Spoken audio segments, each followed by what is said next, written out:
Mine isn't a big channel. I feel as though it barely qualifies as a channel at all. It's been devoted largely to memes and whatever silliness I think will amuse my friends and subscribers or just myself.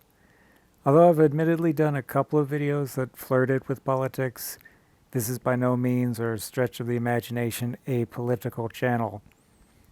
That being said, I'd still like to make a statement concerning something of an obviously political nature. I don't know how anyone who's thus far survived this awful year can possibly mistake Trump for a capable or even passable president.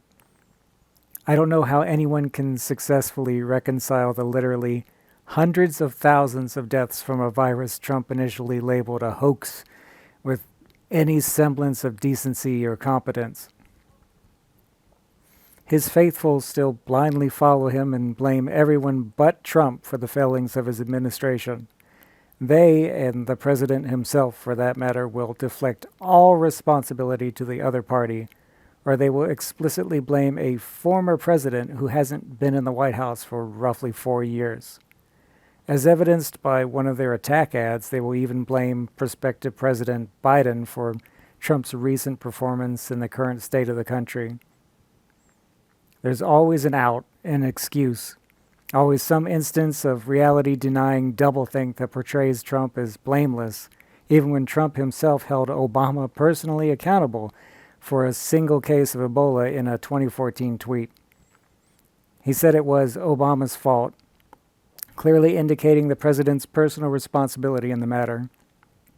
Yet, miraculously, and in defiance of even simple logic, Trump deems his own hands clean, even as they drip with the blood of hundreds of thousands of American citizens.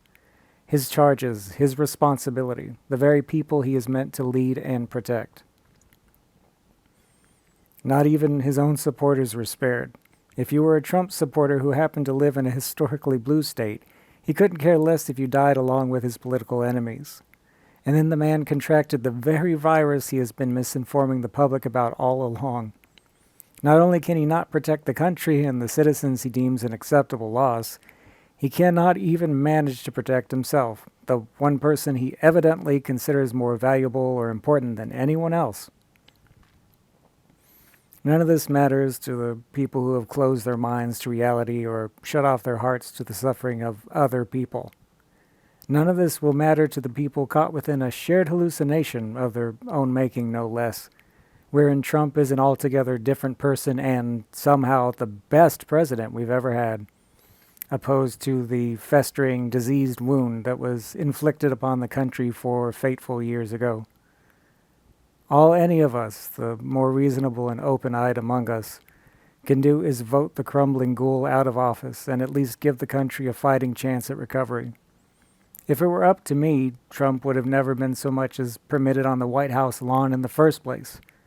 But no amount of wishful thinking can erase the events of this deadly year and its terrible arbiter. Vote. Remove Trump from office. You have more power over him than you realize.